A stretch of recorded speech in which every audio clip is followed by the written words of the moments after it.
1950년대 중반 미네소타 프로젝트를 통해 미국의 선진 의료 기술을 원조받았던 한국.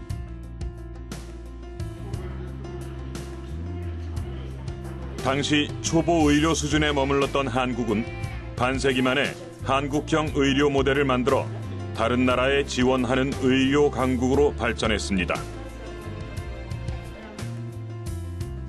지난 한 해 선진 의료 기술을 찾아 한국을 방문한 외국인은 65만 명을 넘어섰습니다.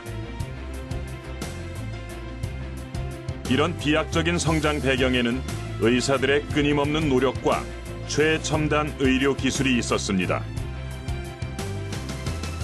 과학과 의학의 융합을 통해 비약적으로 발전하고 있는 국내 의공학을 만나봅니다.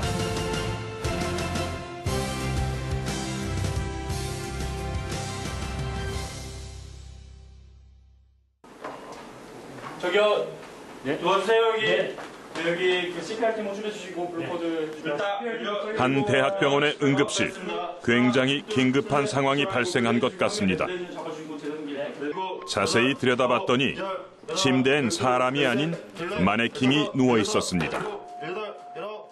마네킹이 이게 이 고기능 시뮬레이터인데 저게 실제로 숨도 쉬고 그리고 맥박도 있고 혈압도 재지고 심장에 부정맥이 있으면 기계를 연결하면 그 부정맥이 보이기도 하고 그래서 그 부정맥의 형태에 따라서 어떤 처치를 하느냐를 학생들이 결정해서 그 처치를 교육시키는 그런 이게 시뮬레이션 교육입니다. 장기 인지 능력이 프로그램된 고기능 환자 마네킹은 가상 공간에서 실제 수술을 하는 것과 같은 경험을 느낄 수 있게 해주는데요.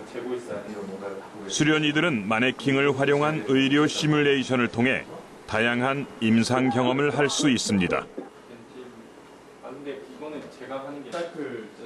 오늘 수업은 심정지 환자에게 응급치료를 하는 전문 심장소생술 시뮬레이션입니다. 시뮬레이션 교육은 3, 4명의 수련이가 한 팀을 구성해 진행되는데요. 학생들은 전문 심장소생술을 하고 가상 응급처치가 끝나면 담당 교수님의 조언과 토론이 이어집니다. 리듬이어야 되잖아요. 사이너스 리듬인데 웨이트만 드린 걸 사이너스 브락이라고 하잖아요. 또 그 리듬을 시사할 만한 의료 시뮬레이션 교육은 현장에서의 능숙한 대응뿐만 아니라 리더십, 의사소통, 팀워크 등을 요구하기 때문에 의료 윤리 분야로까지 그 효과가 상당히 큽니다. 학생들은 가상 환경을 통해 진짜 의학을 배웁니다. 책이나 동영상을 봤을 때는 쉽게 할 수 있을 줄 알았는데 실제로 이렇게 모의 환자를 통해서 해보니까 당황도 많이 했고 했지만 이게 반복적으로 이렇게 하다 보니까 점점 몸에 익숙해지고 되게 좋은 경험이었고 이번 이렇게 실습을 통해서 앞으로 제가 환자를 만나도 당황하지 않고 잘 할 수 있을 것 같습니다. 교육 현장에서는 보다 효과적인 실습을 위해 의료 현장에서는 과실을 막기 위해 의료 시뮬레이션의 활용과 연구 개발은 앞으로 더욱 적극적으로 전개될 것으로 보입니다. 우리 이 의료 현실은 그동안에 100명을 치료한다 그러면 한두 명한테 문제가 생기는 거는 과정 속에 어쩔 수 없거나 이런 것들로 피치 못할 것으로 인정하고 지냈던 적이 많습니다. 그렇지만 이게 그런 일이 발생되는 한두 사람한테는 치명적인 거기 때문에 그런 사람들의 안전을 위해서 100% 안전을 위해서 뭔가 이게 보다 나은 교육과 방안들이 이게 준비가 돼야 되고 그런 일환이 시뮬레이션의 교육으로 이루어질 수 있을 것이다라고 생각하고 있습니다.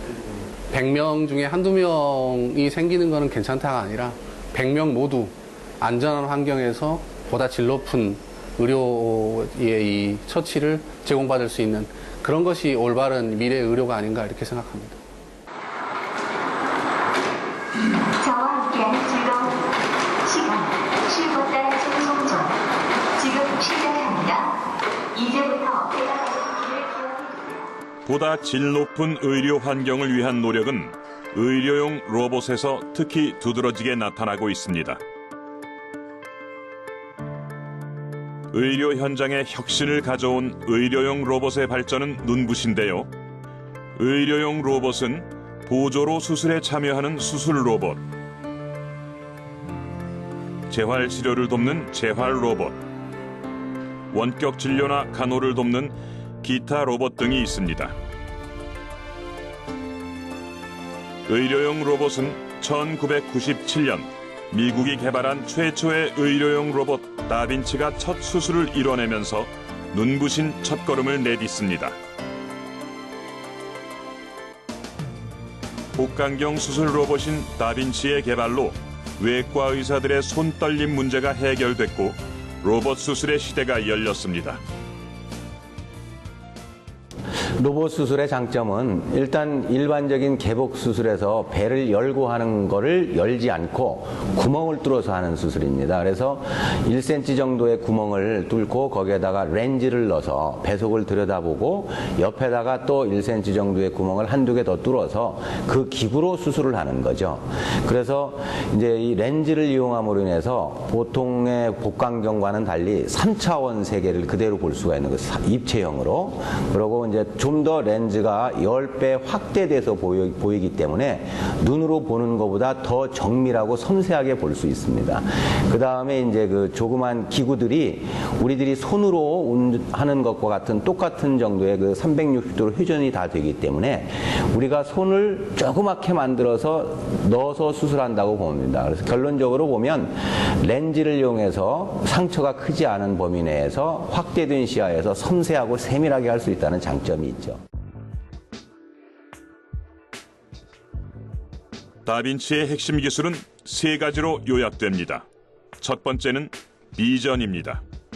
3D Full HD 영상을 구현해 사람의 눈으로 보기 힘든 세밀하고 입체적인 영상을 보여줍니다. 두 번째는 인공 손목을 뜻하는 엔돌리스트입니다. 좌우, 위아래 손목을 자유롭게 움직이며 540도 회전이 가능하기 때문에 수술 중 동선의 범위를 최소화시켜주고 보다 섬세한 작업을 가능케 하죠. 다빈치의 핵심 기술 세 번째는 마스터 컨트롤러입니다. 의사가 잡고 움직이면 그 동작을 그대로 재현합니다. 다빈치는 이 세 가지 핵심 기술을 결집해 의사의 손이 닿기 힘든 신체 부위도 정교하게 수술할 수 있는 혁신을 이뤄냈습니다. 국내에서는 2005년 다빈치가 도입된 이후 현재 30여 곳의 병원에서 연 6천 건이 넘는 다빈치 수술이 시행되고 있습니다.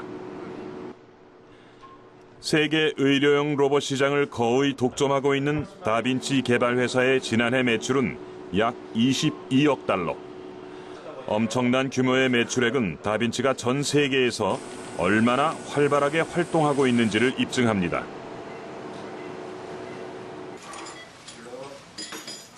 다빈치를 바짝 쫓고 있는 또 하나의 의료용 로봇, 로보닥입니다. 인공관절 수술 로봇 로보닥은 국내 기업이 미국에서 인수해 보유 중인데요. 국내에서는 모두 13군데 병원에서 로보닥을 이용한 인공관절 수술을 하고 있습니다.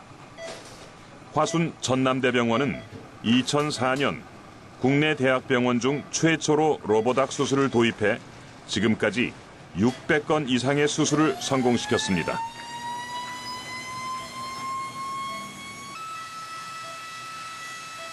그렇다면 로보닥 수술은 어떻게 이루어질까요?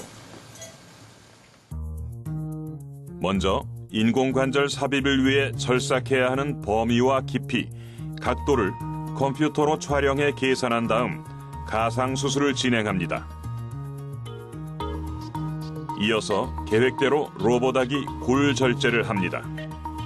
연부 조직을 맞추어 인공관절을 삽입하고 마무리하는 건 의사의 몫입니다. 로보닥 수술의 장점은 정확한 골 절제가 가능하다는 점, 가상 수술을 통해 환자에게 꼭 맞는 인공관절을 삽입할 수 있다는 점입니다. 정확한 골 절제가 이루어지기 때문에 이제 시작점이 정확하기 때문에 연부 조직 균형도 비교적 용이하고 잘 맞출 수 있습니다. 그래서 저희가 이제 실제적으로 수술한 환자 이렇게 재활 과정을 보면 이렇게 저희가 직접 손으로 다 시행했던 환자에 비해서는 재활 과정이 더 빠르고 환자 이렇게 만족도도 더 좋다는 반응이 주로 있습니다.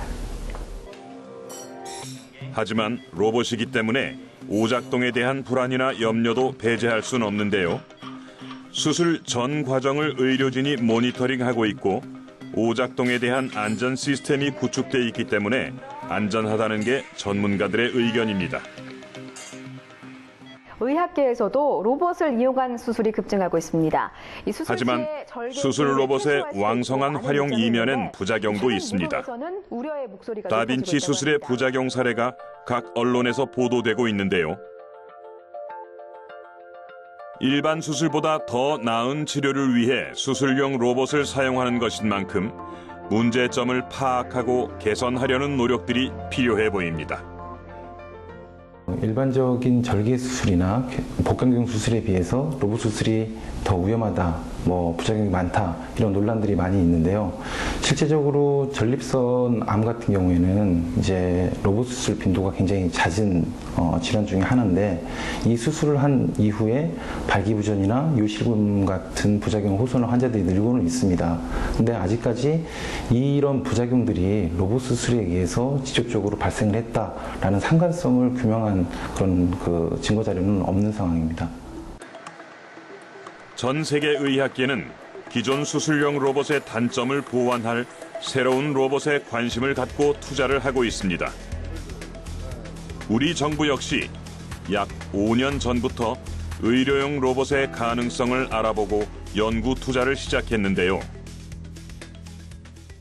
현재 여러 대학병원 또는 산업체 기업 또는 로봇공학연구소들이 서로 합동해서 이제 국산 로봇을 개발하기 위해서 정진을 하고 있고 또 국가에서도 어떤 이런 로봇공학 또는 로봇 수술 시스템의 가치와 중요성을 잘 파악하고 최선의 지금 지원책을 하고 있는 것으로 봐서 향후에 이제 국산 의료 로봇의 개발과 이제 발전 가능성은 매우 높다고 이제 기대가 되고 있고요. 특히 이제 최근에는 이런 몸속에서 직접 돌아다니면서 어떤 질환을 진단하고 치료하는 이런 마이크로 의료 로봇까지도 국내에서 개발하고 있기 때문에 앞으로의 국산 로봇 개발과 이제 임상 적용 이건 상당히 기대가 되는 수준이라고 생각을 하고 있습니다.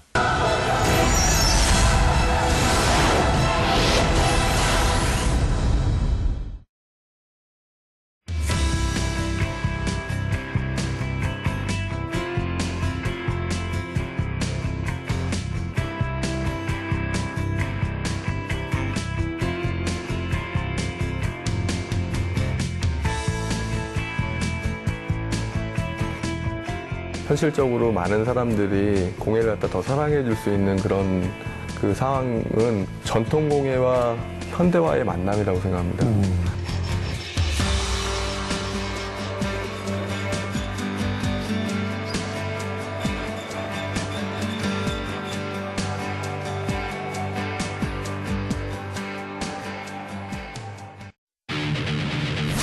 누구나 자연의 희생양이 될 수 있다. 자연의 위대함을 일깨워주는 놀라운 천재지변들. 목숨을 위협하고 치명적인 피해를 안기는 예측할 수 없는 자연재해의 위험한 현장. 실제 목격자들이 전하는 생생한 경험담과 함께 여러분을 찾아갑니다. 대자연의 분노. 많은 시청 바랍니다. 국내 연구진의 연구 개발이 활발하게 진행되고 있는 가운데 세계 최초로 혈관 치료용 마이크로 로봇 개발에 성공한 전남대 로봇 연구소를 찾았습니다. 흡사 벌레 같아 보이는 작은 물체. 이것은 다름 아닌 마이크로 로봇입니다. 이 로봇은 직경 1mm, 길이 10mm의 작은 크기로 주사기를 통해 인체의 혈관에 삽입됩니다. 의료 로봇 내지 의료기기의 가장 모든 관심사는 인체 절개를 최소화하는 것입니다. 그래서 심지어는 최소 침습 또는 무침습의 궁극적인 고을은 마이크로 나노 로봇입니다. 그러니까 뭐 기껏 인체 절개가 1mm짜리 그 주사기 그밖에 없죠. 그 당연히 또 없어지고 해서 아주 목표는 상당히 좀 궁극적인 목표가 되고 기술적으로는 어려우나 현재 이쪽 분야는 아직까지 세계적으로 우리만이 성공을 했습니다. 인체에 삽입된 마이크로 로봇의 위치는 어떻게 확인할 수 있을까요? 연구팀은 이를 위해 혈관 지도용 내비게이션 시스템을 개발했고요. 혈관 속에서도 마이크로 로봇을 자유자재로 조작할 수 있는 전자기장 구동 시스템을 제작했습니다. 이를 통해 의사가 직접 마이크로 로봇을 조종해 막힌 혈관을 뚫습니다. 혈관 치료용 마이크로 로봇 외에도 다양한 의료용 로봇이 상용화를 목표로 활발히 연구 개발 중에 있습니다. 깜빡깜빡 불을 밝히는 작은 전구. 체외 무선 조종 캡슐 내시경 로봇입니다. 지름 8mm, 길이 18mm로 100원짜리 동전보다도 작은 크기입니다. 체외 무선 조종 캡슐 내시경 로봇은 무선 조종을 통해 위와 소장, 대장을 이동하면서 병변을 찾아낼 수 있는 마이크로 로봇인데요. 알약 정도 크기의 캡슐을 삼키면 체외에서 원하는 장기의 영상을 실시간으로 촬영해 진단하고 약물을 주입할 수 있습니다. 능동 캡슐 내시경은 기존의 수동 캡슐 내시경의 여러 가지 단점들을 한마디 일거에 해결하는 상당히 재밌는 분야로 보고 있는데요. 예를 들어서 기존의 수동 캡슐 내시경은 소장만 대상으로 했는데 가장 큰 장점이 대상 시장이 확 커졌다는 거죠. 그래서 식도에서부터 소장, 위, 대장 다 된다는 거고. 그 다음에 기존의 캡슐 내시경은 운동 기능이 없잖아요. 그러다 보니까 한 하루 정도 여기에 차고 있다가 이 영상 데이터를 받아서 의사분한테 전달하면 의사분이 다음 날이나 이제 보는데요. 능동 캡슐 내시경은 그렇지 않습니다. 능동 캡슐 내시경은 기존의 환자가 병원에 가면은 내시경 하듯이 식도나 위 그런 데는 이렇게 마시고 먹고 그다음에 이제 대장은 이제 항문을 집어넣고 그다음에 직접 실시간으로 계속 의사가 보면서 조정을 하면은 아마 15분 내지 20분 안에 시술이 끝나버립니다. 작은 크기 때문에 장기 파손의 염려도 없는 체외 무선 조종 캡슐 내시경 로봇. 무엇보다 환자들이 더 이상 내시경으로 고통받지 않아도 된다고 하니 앞으로가 기대됩니다. 그런가 하면 카이스트 미래 로봇 연구단에서는 흉터 없는 내시경 수술 로봇 너츠를 개발 중에 있습니다.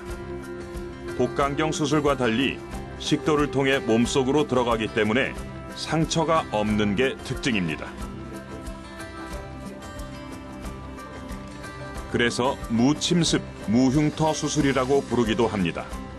너츠는 출혈량, 세균 감염, 미용적 측면에서 두루 큰 장점을 갖고 있지만 크기가 직경 20mm로 환자의 식도로 삽입하기엔 다소 큰데요.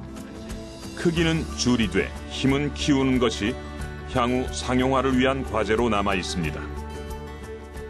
일단 환자들한테는 최소 침습 수술에 대해서 굉장히 수술의 어떤 그런 성공률이 높고 그 다음에 빨리 태어날 수 있고 좋죠. 의사가 몇 시간씩 서서 하지 않고 앉아가지고 현미경처럼 이렇게 확대된 3차원 영상을 보면서 안전하게 수술을 할 수 있으니까 환자들한테도 편하죠. 단지 문제는 로봇 값이 너무 비싸가지고 이게 의료비가 많이 드는 겁니다. 그래서 그 환자들한테는 부담인데 그래서 좀 싸고 편리한 의료 로봇이 나와서 그것이 또 의료보험에 적용이 돼가지고 누구나 다 어떤 로봇 수술의 혜택을 받는 그런 게 필요하다고 보여집니다. 수술뿐만 아니라 재활 치료에도 로봇의 활용은 눈부십니다.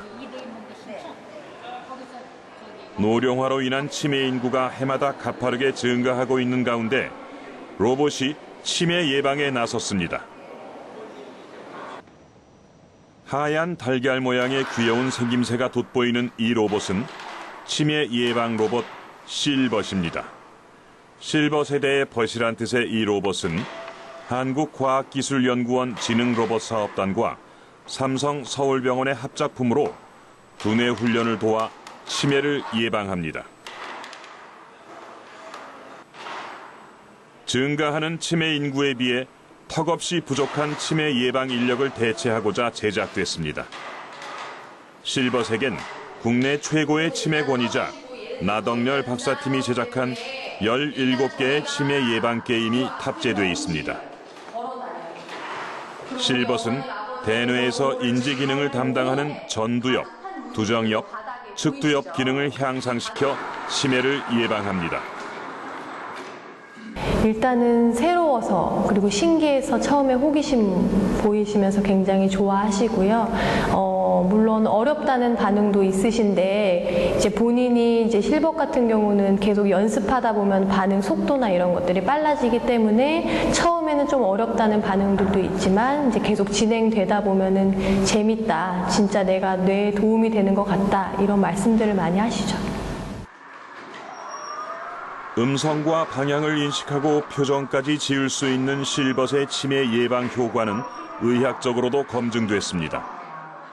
한국과학기술연구원과 삼성 서울병원의 공동 연구 결과 3개월간 하루 1시간씩 실벗을 이용한 60대 이상 노인 24명의 대뇌 피질이 미세하게 두꺼워지는 결과를 얻었습니다. 같은 기간 실벗을 이용하지 않은 37명의 대뇌 피질은 얇아졌습니다. 대뇌 피질은 감각과 운동, 언어 기능을 담당합니다.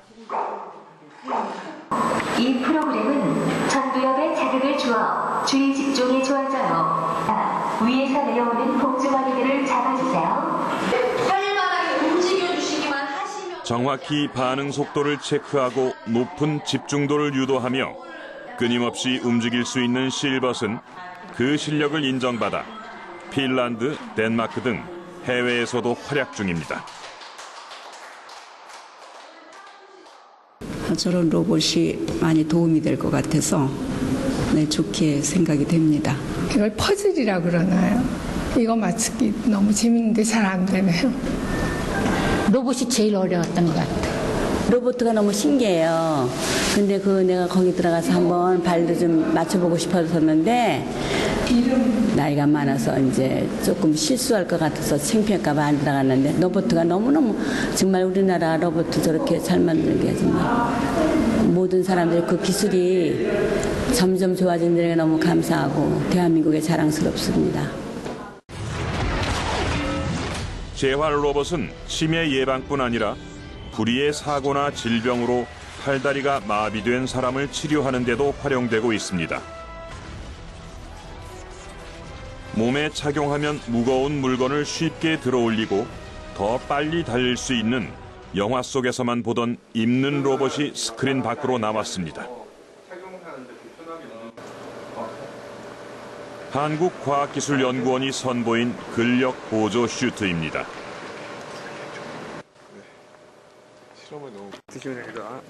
이 입는 로봇은 근육 힘이 부족한 근육병 환자나 뇌졸중, 파킨슨병 환자 등 본인 스스로 물건을 들기 힘든 이들에게 도움을 줍니다.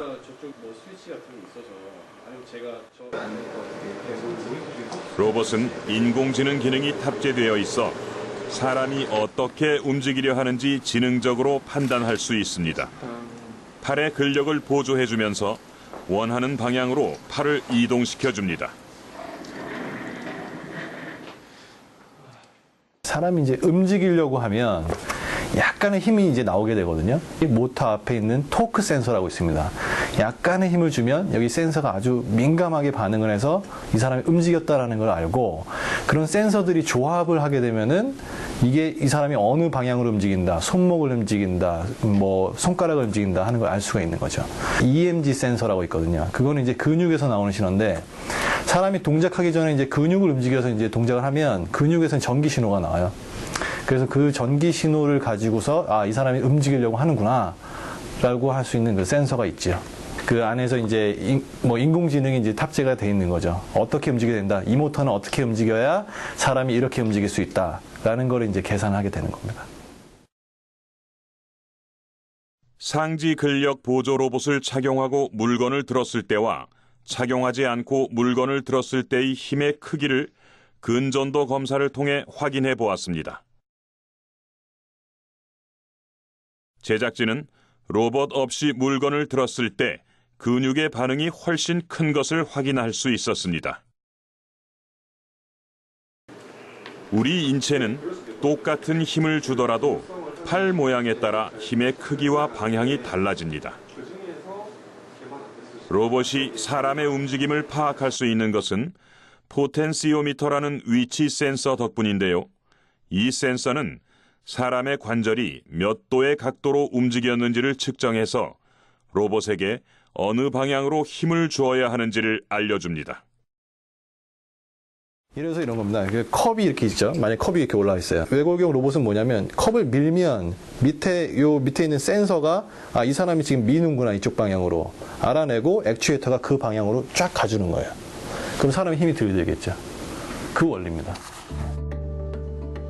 이 원리를 통해 물건을 드는 것은 물론이고 글자도 쓸 수 있습니다.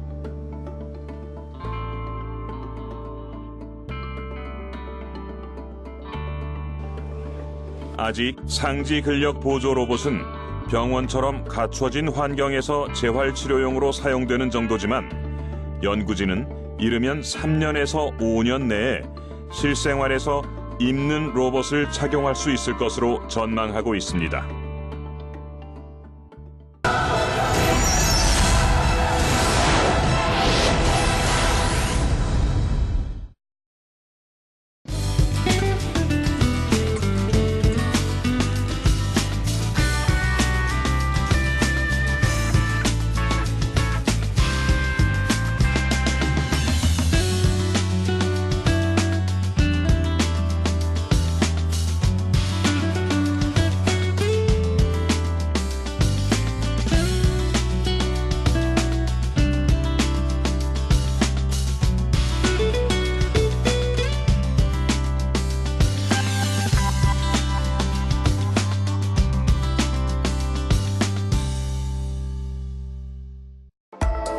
인간의 호기심을 자극하는 신비한 동물들의 세상이 펼쳐진다.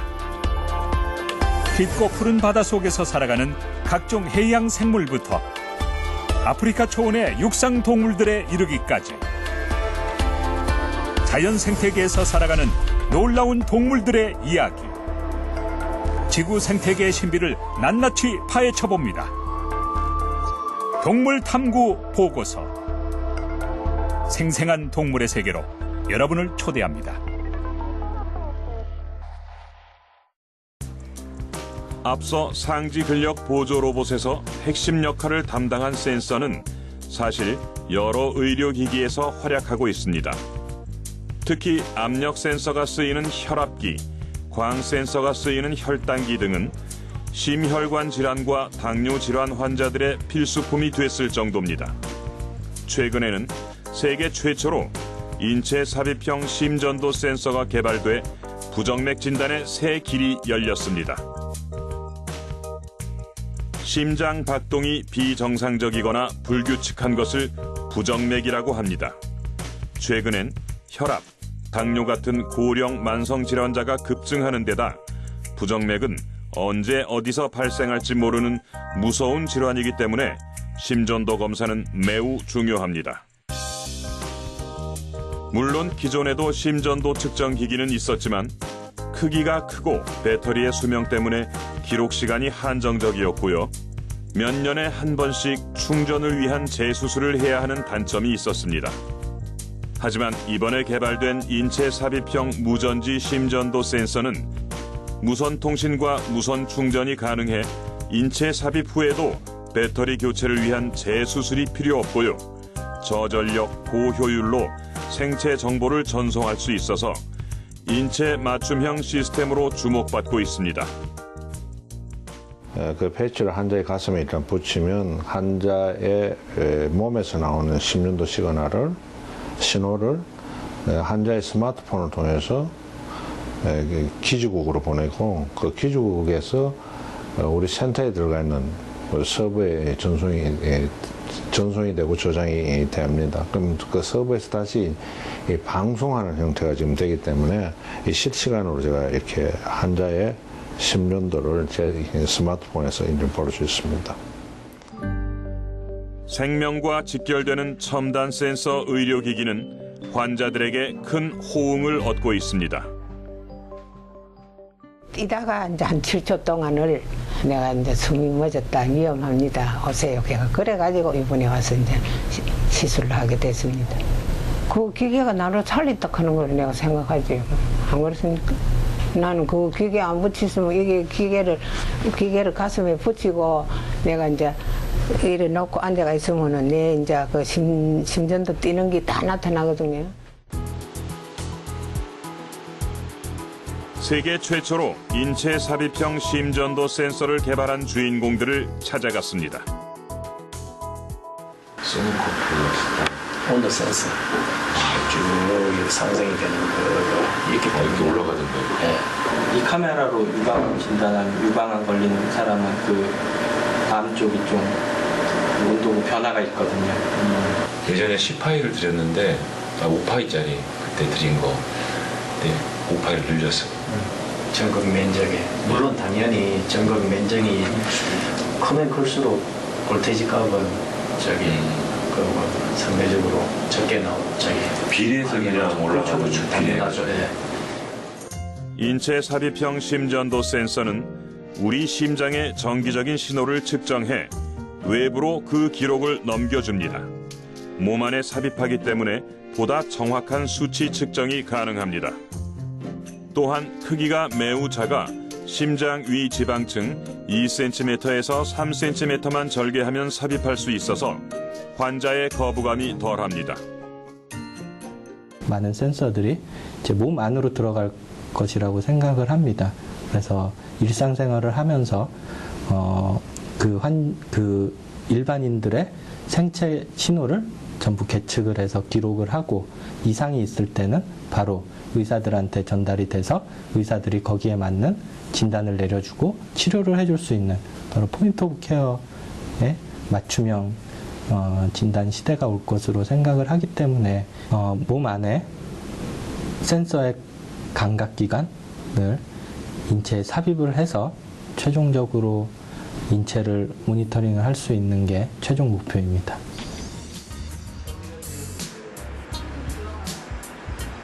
여러 분야 가운데 특히 미용의학계에서 3D 프린터를 활발하게 활용하고 있습니다. 현재 양악수술 전문의가 들고 있는 이 턱뼈 모형은 실제 환자의 턱뼈를 컴퓨터 단층 촬영으로 스캔한 뒤 3D 프린터로 출력해낸 것입니다.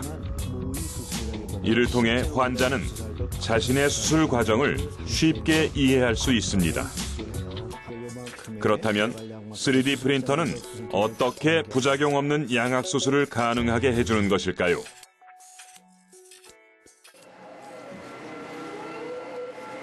제작진은 그 과정을 자세히 살펴보기로 했습니다.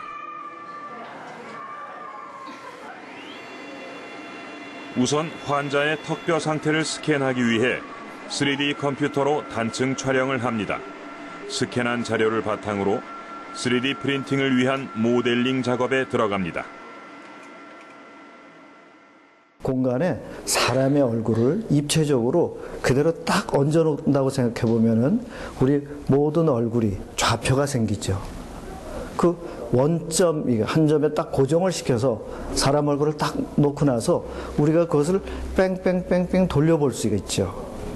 그 다음에 그 상태에서 뼈를 움직이게 되면은 좌표 값이 나옵니다. 각각의 좌표 값이. 그것을 컴퓨터상에서 구현하는 거죠. 이렇게 모델링한 환자의 턱뼈 모형을 3D 프린터로 출력합니다. 이때 만들어진 모형은 환자의 실제 턱뼈와 오차 범위가 0.5mm 이내로 근사치의 정확도를 지니고 있습니다. 다음으로 컴퓨터상에서 모의 수술을 진행합니다. 모의 수술을 통해 나온 수술 후의 모습을 3D 프린터로 출력합니다. 즉, 수술 전 환자의 턱뼈와 모의 수술 후 턱뼈, 이렇게 두 개의 턱뼈 모형을 3D 프린터로 출력하고요. 의사는 두 개의 턱뼈 모형을 비교해가며 어떻게 수술을 할지 구체적인 계획을 세웁니다. 의사는 환자의 모형을 통해 절제 범위와 부위, 두께를 확인하고 수술 시 뼈의 이동 방향과 각도 등을 시뮬레이션 해볼 수 있기 때문에 정확하게 수술을 할 수 있게 됩니다. 수술에 앞서 의사는 출력된 턱뼈 모형을 가지고 실제 수술에서 사용하게 될 가이드를 제작합니다.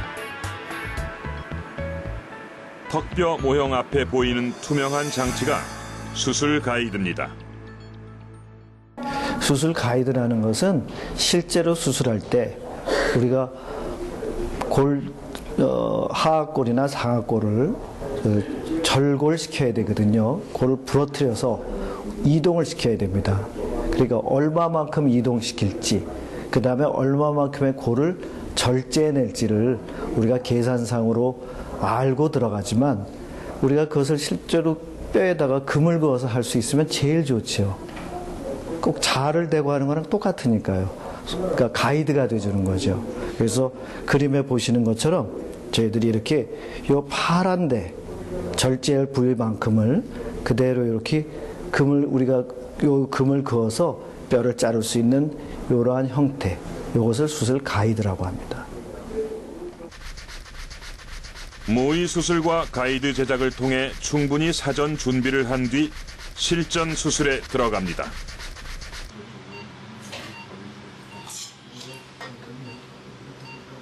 수술지는 사전에 환자의 턱뼈 모양과 두께, 길이뿐만 아니라 신경선의 위치까지 확인했기 때문에 신경 손상의 부작용을 막을 수 있습니다. 신경선 주행 경로를 파악함에 따라 환자의 신경선에 맞게 수술을 할 수 있습니다.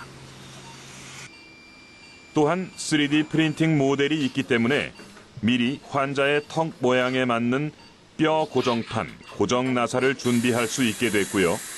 이로써 수술 시간이 대폭 줄어듭니다.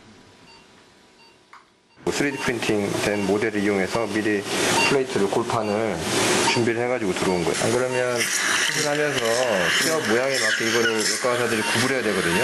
근데 수술 후 시뮬레이션 된 모델이 3D 프린터로 나와 있기 때문에 시간만큼 또 시간이 줄어들죠. 드디어 4시간에 걸친 수술이 끝났습니다. 3D 프린터를 이용해 양악 수술을 진행한 결과 기존의 3D 컴퓨터로 가상 수술을 진행했을 때보다 모의 수술과 실제 수술의 결과가 더욱 일치하는 것을 확인할 수 있었습니다. 양악 수술은 기본적으로 계획 수술입니다. 우리가 수술 전에 3차원으로 XYZ 축을 어떻게 움직이겠다라는 걸 계획하고 들어가는 거거든요.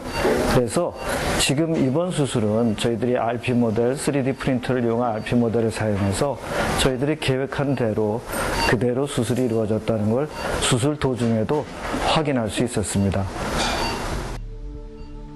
의학계는 3D 프린터 활용에 적극적입니다. 수술 모형뿐만 아니라 환자의 신체 일부분까지도 3D 프린터로 제작이 가능해졌으며 그 영역은 뼈나 관절을 넘어 인간 세포 복제까지 시도되고 있는 상황입니다. 요즘에는 그 3D 프린터를 생체공학하고 연결을 해서 우리가 이제 인공 장기를 만들어내는 뭐 그런 것처럼 우리가 인공 콩팥을 만든다든지 그런 것들도 지금 연구가 되고 실험실 단계에서의 어떤 현실적인 그런 성과를 거두고 있는 면도 있습니다. 따라서 이 3D 프린터의 그런 그 의료 산업에서의 역할은 지금은 이제 태동 단계이긴 하지만 앞으로 무궁무진하게 그런 발전 가능성이 있는 분야라고 생각합니다. 시뮬레이션 수술에서부터 각종 의료용 로봇, 3D 프린터까지 의공학 분야는 끊임없이 발전하고 있습니다. 의공학이라 하면 말씀드린 대로 의학과 공학이 합친 분야로요. 타극에서 보면 옛날에는 이제 진맥을 갖고 사람의 병을 진단했고요. 그러다가 이 청진기가 나오면서 의사 선생님들이 몸 안에 소리를 들음으로써 굉장히 병을 진단하는 데 도움을 받으셨고, 그러다가 이제 엑스레이가 나오는 순간 이 엑스레이가 사람 몸 안을 투시를 해주니까 상당히 진단을 하는 데 도움이 되었습니다. 이러한 추세를 고려해 볼 때 그 앞날에 대한 전망은 상당히 밝다고 볼 수가 있겠습니다. 새로운 기술 개발을 하더라도 결국에 최종적인 수혜자는 우리 일반 환자이기 때문에 철저한 전임상 시험, 그 다음에 다양하고 완벽한 그 판단과 어떤 평가를 통해서 확정된 그런 의료 기술만이 환자한테 임상 적용될 수 있도록 어떤 제도적인 그 준비 또는 제안을 가지는 것도 상당히 중요하다고 생각됩니다. 다시 말씀드리면 그 연구 개발에 있어서 가장 중요한 거는 의료윤리다, 이렇게 항상 생각하고 있습니다. 의공학은 그 어떤 기술보다 비약적으로 발전하고 있습니다. 인간의 삶에 있어서 가장 중요한 생명과 직결된 분야이기 때문일 텐데요. 급변하는 의료 환경 속에서도 인간의 행복한 삶을 위해 성장해 나간다는 진리는 변하지 않을 것입니다. 의공학의 핵심은 인간을 향한 사랑입니다.